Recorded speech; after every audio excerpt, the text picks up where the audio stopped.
Hello दोस्तों, स्वागत है आपका मेरे YouTube चैनल परीक्षा प्लान में। तो कैसे हैं आप लोग? आई होप अच्छे होंगे। तो जैसा कि आप लोगों को पता है कि हिस्ट्री को NCERT से पढ़ रहे हैं। क्लास 6 कंप्लीट हो चुका है और क्लास 7 की बुक का तीसरा चैप्टर है दिल्ली 12वीं से 15वीं शताब्दी। तो दिल्ली के सुल्तानों के बारे में जानेंगे, किस किसने शासन किया है दिल्ली पर, इसके बारे में जानेंगे।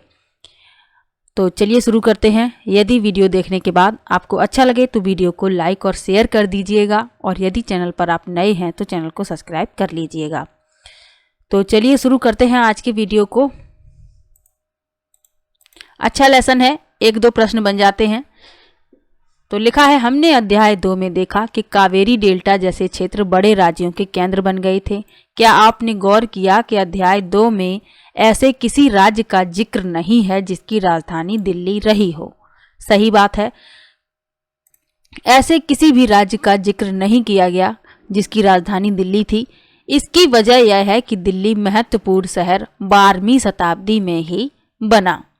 आगे लिखा है, पहले तोमर राजपूतों के काल में दिल्ली किस साम्राज्य की राजधानी बनी? 12वीं सदी के मध्य में तोमरों को अजमेर के चौहानों, जिन्हें चाहमान नाम से भी जाना जाता है, ने परास्त किया। तोमरों और चौहानों के राज्यकाल में ही दिल्ली वाणिज्य का एक महत्वपूर्ण केंद्र बन गया। इस शहर में बहुत सारे समृद्धिशाली जैन व्यापारी थे जिन्होंने अनेक मंदिरों का निर्माण करवाया। यहाँ दहलीवाल कहे जाने वाले सिक्के भी ढाले जाते थे जो काफ़ी प्रचलन में थे। तो याद रखिए, दहलीवाल जो सिक्के हैं यहाँ पर ढाले जाते थे और ये प्रचलन में थे। आगे लिखा, 13वीं सदी के आरंभ में दिल्ली सल्तनत की स्थापना हुई और इसके साथ दिल्ली एक ऐसी राजधानी में बदल गई जिसका नियंत्रण इस उपमहाद्वीप के बहुत बड़े क्षेत्र पर फैला था। तालिका 1 पर फिर से नजर डालिए और उन 5 वंशों की पहचान कीजिए जिनसे मिलकर दिल्ली सल्तनत बनी। तो इस तालिका की बात हो रही है। इस तालिका में दिल्ली के शासकों के बारे में बताया गया है। इसको भी पढ़ लेंगे, पहले यहाँ पर पढ़ लेते हैं क्या लिखा है। लिखा है, जिस इलाके को हम आज दिल्ली के नाम से जानते हैं वहाँ इन सुल्तानों ने अनेक नगर बसाए। मानचित्र 1 को देखकर दहली-ए-कोहना, सीरी और जहांपना को पहचानिए। तो यहाँ आप पहचान सकते हैं, ये है दहली-ए-कोहना, जहांपना और ये है सीरी। यहाँ आप इस तालिका में देख सकते हैं दिल्ली के शासकों के बारे में यहाँ लिखा है और इनका कार्यकाल लिखा है कि कितने वर्षों तक इन्होंने शासन किया, कितना इनका शासन रहा।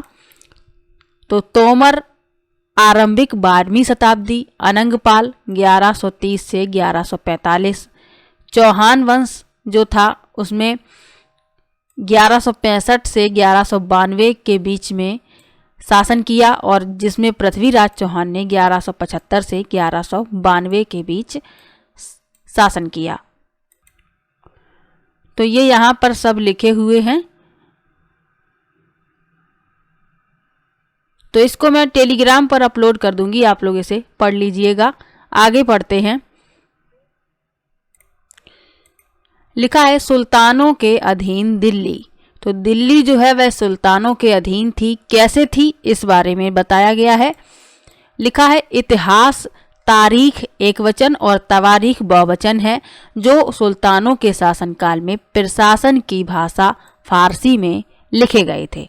तवारीख के लेखक सचिव, प्रशासक, कवि और दरबारियों जैसे सुशिक्षित व्यक्ति होते थे जो घटनाओं का वर्णन भी करते थे और शासकों को प्रशासन संबंधी सलाह भी देते थे। वे न्याय संगत शासन के महत्व पर बल देते थे। तो ये प्रश्न पूछा जा चुका है कि यहाँ से प्रश्न पूछा जा चुका है। प्रश्न पूछा गया था कि तवारीख के लेखकों की विशेषता नहीं है, यानी 4 विकल्प में एक विशेषता नहीं थी, वह बतानी थी। तो तवारीख के लेखकों की क्या विशेषताएं थी? ये सुशिक्षित व्यक्ति होते थे, कवि और प्रशासक, सचिव, ये ऐसे व्यक्ति थे जो पढ़े लिखे थे। ये घटनाओं का वर्णन करते थे, शासकों को प्रशासन संबंधी सलाह देते थे और न्याय संगत शासन के महत्व पर बल देते थे। तो आप लोगों को जो विशेषताएं हैं वह याद रखनी है, तो जो नहीं होगी आप उन्हें आसानी से पहचान लेंगे। आगे लिखा है, ये कुछ और बातें ध्यान में रखें। तवारीख के लेखक नगरों में, विशेषकर दिल्ली में रहते थे, गांव में शायद ही कभी रहते हों। तो ये भी आपको याद रखना है, यहाँ से प्रश्न बनते हैं, इसीलिए ये बातें यहाँ पर लिखी हुई हैं। आगे लिखा है, वे अक्सर अपने इतिहास सुल्तानों के लिए उनसे ढेर सारे इनाम इकराम पाने की आशा में लिखा करते थे। ये लेखक अक्सर शासकों को जन्म सिद्ध अधिकार और लिंग भेद पर आधारित आदर्श समाज व्यवस्था बनाए रखने की सलाह देते थे। उनके विचारों से सारे लोग सहमत नहीं होते थे। तो तवारीख के लेखकों की जो भी विशेषताएं हैं आप लोग ये सभी याद रखिएगा, इनसे प्रश्न बन जाता है। अब यहाँ पर दो शब्द लिखे हुए हैं, जन्म सिद्ध अधिकार और लिंग भेद, तो इनके बारे में भी जानना आवश्यक है। लिखा है, जन्म के आधार पर विशेषाधिकार का दावा।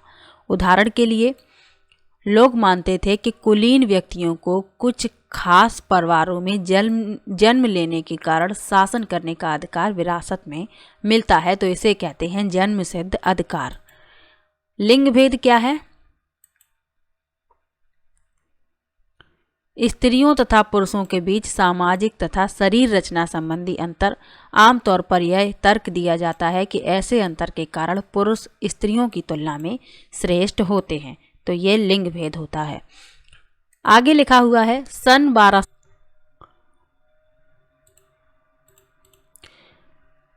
1236 में सुल्तान इल्तुतमिश की बेटी रजिया सिंहासन पर बैठी। उस युग के इतिहासकार मिन्हाज ए सिराज ने स्वीकार किया कि वह अपने सभी भाइयों से अधिक योग्य और सक्षम थी, लेकिन फिर भी वह एक रानी को शासक के रूप में मान्यता नहीं दे पा रहा था। दरबारी जन भी उसके स्वतंत्र रूप से शासन करने की कोशिशों से प्रसन्न नहीं थे। सन 1240 में उसे सिंहासन से हटा दिया गया। अब रजिया के बारे में मिन्हाज ए सिराज के विचार लिखे हुए हैं, तो इनको पढ़ना आवश्यक है, तो चलिए पढ़ लेते हैं। लिखा है, मिन्हाज ए सिराज का सोचना था कि ईश्वर ने जो आदर्श समाज व्यवस्था बनाई है उसके अनुसार स्त्रियों को पुरुषों के अधीन होना चाहिए। तो ये मिन्हाज ए सिराज के विचार हैं। आगे लिखा है, और रानी का शासन इस व्यवस्था के विरुद्ध जाता था, इसलिए वह पूछता है कि खुदा की रचना के खाते में उसका ब्यौरा चूंकि मर्दों की सूची में नहीं आता, इसलिए इतनी शानदार खूबियों से भी उसे आखिर हासिल क्या हुआ। रजिया ने अपने अभिलेखों और सिक्कों पर अंकित करवाया कि वह सुल्तान इल्तुतमिश की बेटी थी। आधुनिक आंध्र प्रदेश के वारंगल क्षेत्र में किसी समय काकतीय वंश का राज्य था। उस वंश की रानी रुद्रमा देवी के व्यवहार से रजिया का व्यवहार बिल्कुल विपरीत था। रुद्रमा देवी ने अपने अभिलेखों में अपना नाम पुरुषों जैसा लिखवाकर अपने पुरुष होने का भ्रम पैदा किया था। एक और महिला शासक थी कश्मीर की रानी दिद्दा। उनका नाम दीदी बड़ी बहन से निकला है। जाहिर है प्रजा ने अपनी प्रिय रानी को यह स्नेह भरा संबोधन दिया होगा। तो रजिया ने अपने अभिलेखों और सिक्कों में अंकित करवाया कि वह इल्तुतमिश की बेटी है। आंध्र प्रदेश के वारंगल क्षेत्र की एक रानी थी रुद्रमा देवी, तो उन्होंने ये अभिलेखों में अपना नाम पुरुषों जैसा लिखवाकर पुरुष होने का भ्रम पैदा किया था। और एक और महिला शासक थी कश्मीर की रानी दिद्दा। उनका नाम बड़ी बहन से निकला है और लोग उन्हें प्रेम से दिद्दा संबोधन दिया करते थे। अब लिखा है, खलजी और तुगलक वंश के अंतर्गत प्रशासन।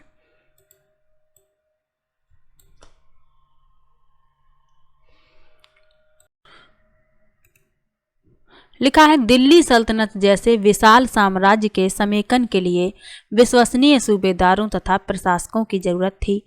दिल्ली के आरंभिक सुल्तान विशेषकर इल्तुतमिश सामंतों और जमींदारों के स्थान पर अपने विशेष गुलामों को सूबेदार नियुक्त करना पसंद करते थे।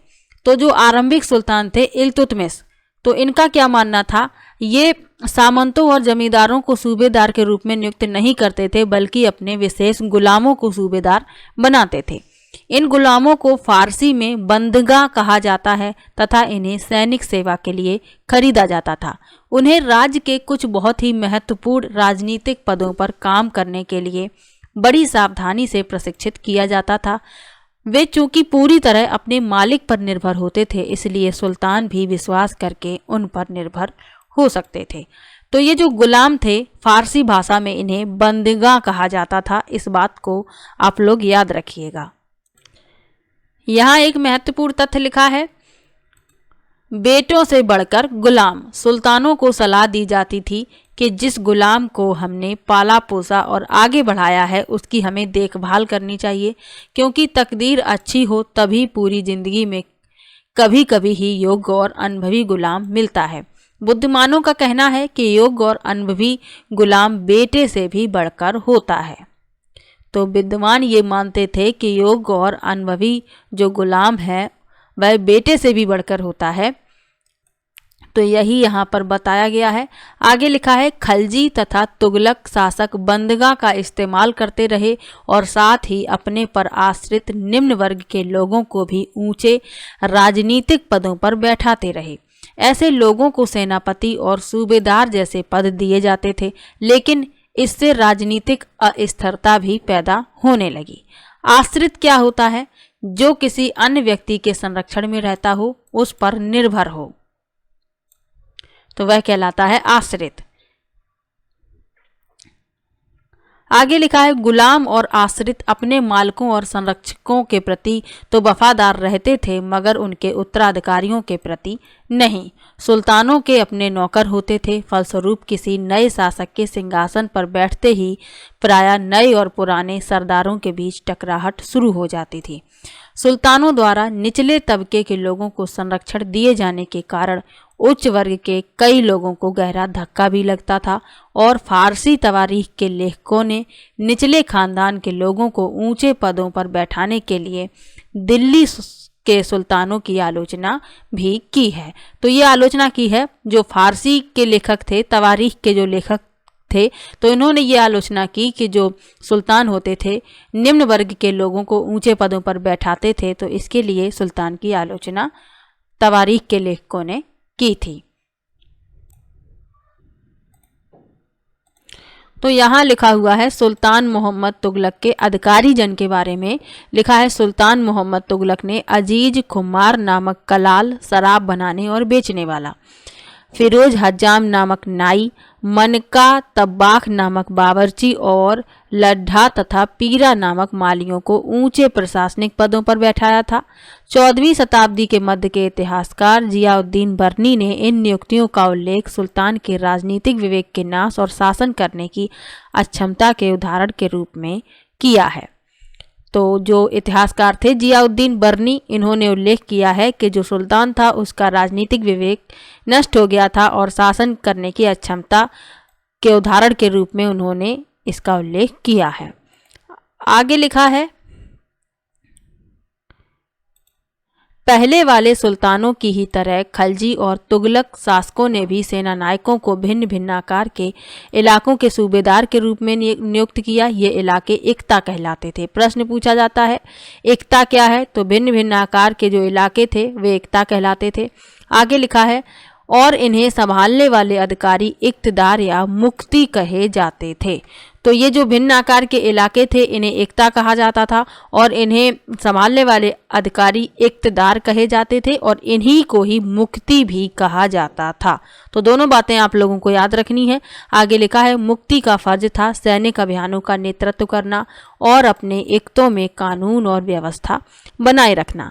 अपनी सैनिक सेवाओं के बदले वेतन के रूप में मुक्ति अपने इलाके से राजस्व की वसूली किया करते थे। यानी इनको वेतन नहीं दिया जाता था, ये राजस्व वसूलते थे अपने इलाके से। राजस्व के रूप में मिली रकम से ही वे अपने सैनिकों को भी तनख्वाह देते थे। मुक्ति लोगों पर काबू रखने का सबसे प्रभावी तरीका यह था कि उनका पद वंश परंपरा से ना चले और उन्हें कोई भी एकता थोड़े थोड़े समय के लिए ही मिले। यानी कि जो इलाके थे वो बदल दिए जाते थे और इनका जो पद था पर वंश परंपरा के अनुसार नहीं चलता था, आगे लिखा है, जिसके बाद उनका स्थानांतरण कर दिया जाता था। यानी इलाके इनके बदल दिए जाते थे। जो इक्ती होते थे इन्हें एक स्थान से दूसरे स्थान पर स्थानांतरित कर दिया जाता था।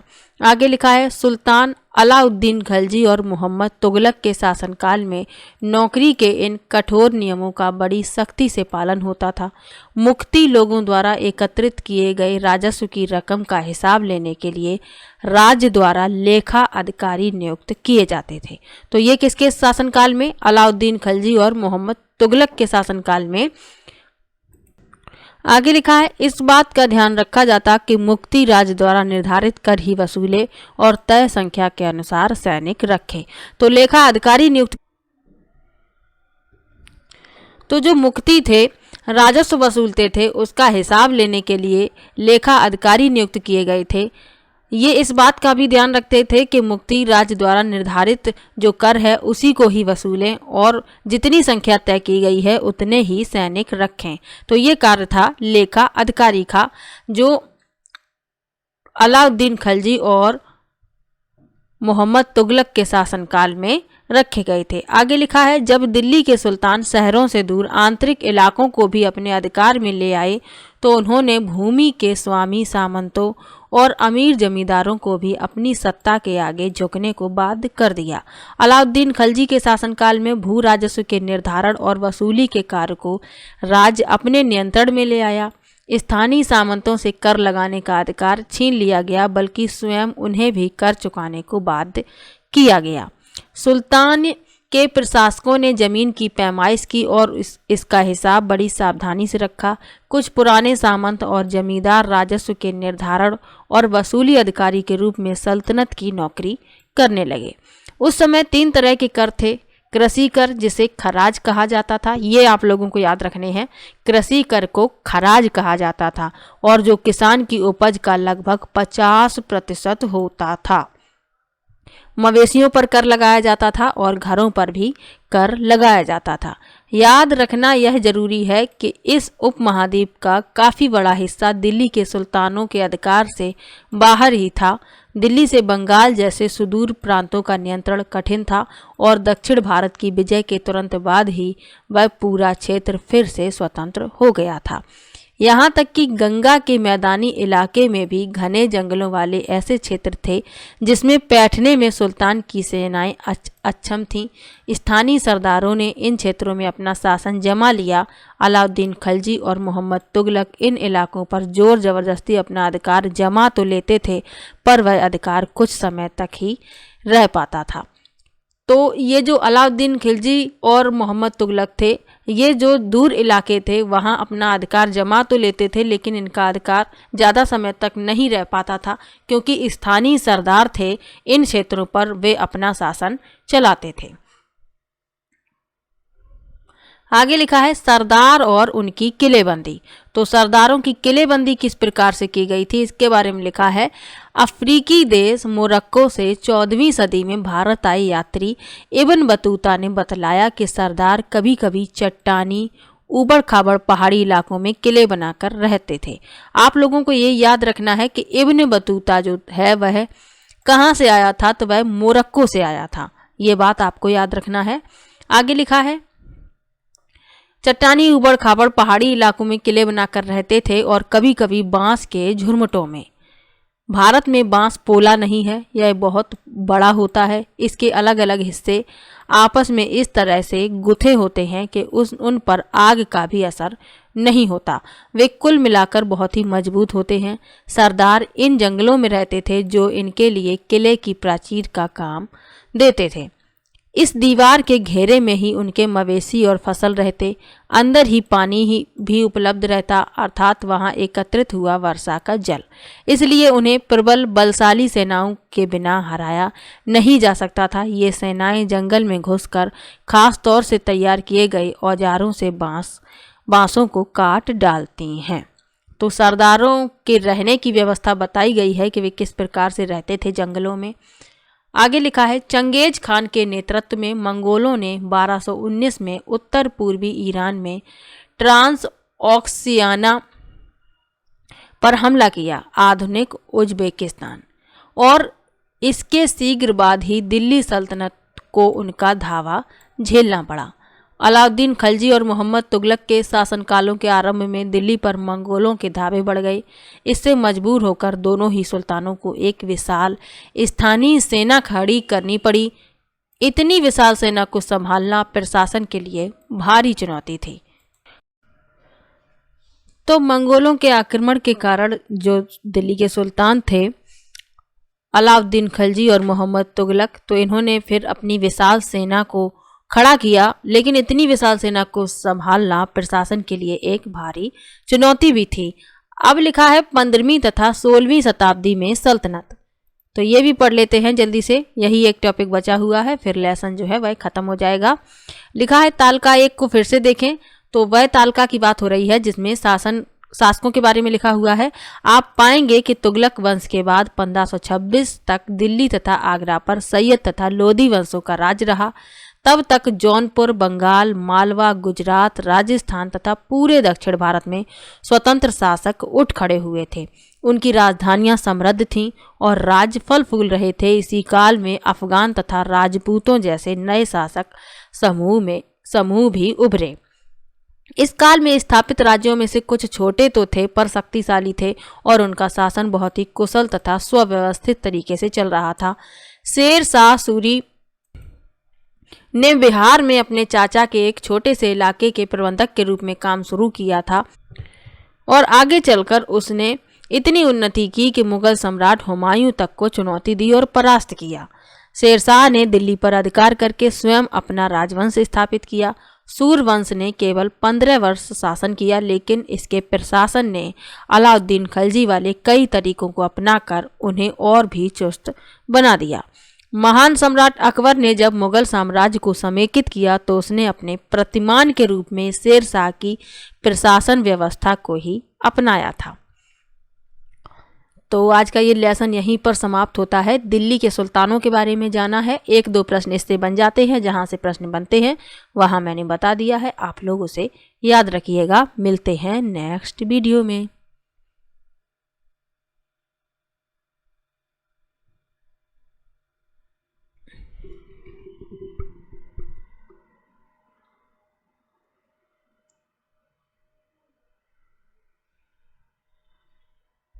तो वीडियो कैसा लगा कमेंट बॉक्स में ज़रूर बताइएगा। वीडियो को लाइक कीजिए, शेयर कीजिए और चैनल को सब्सक्राइब कर लीजिए। मिलते हैं नेक्स्ट वीडियो में, तब तक के लिए बाय बाय।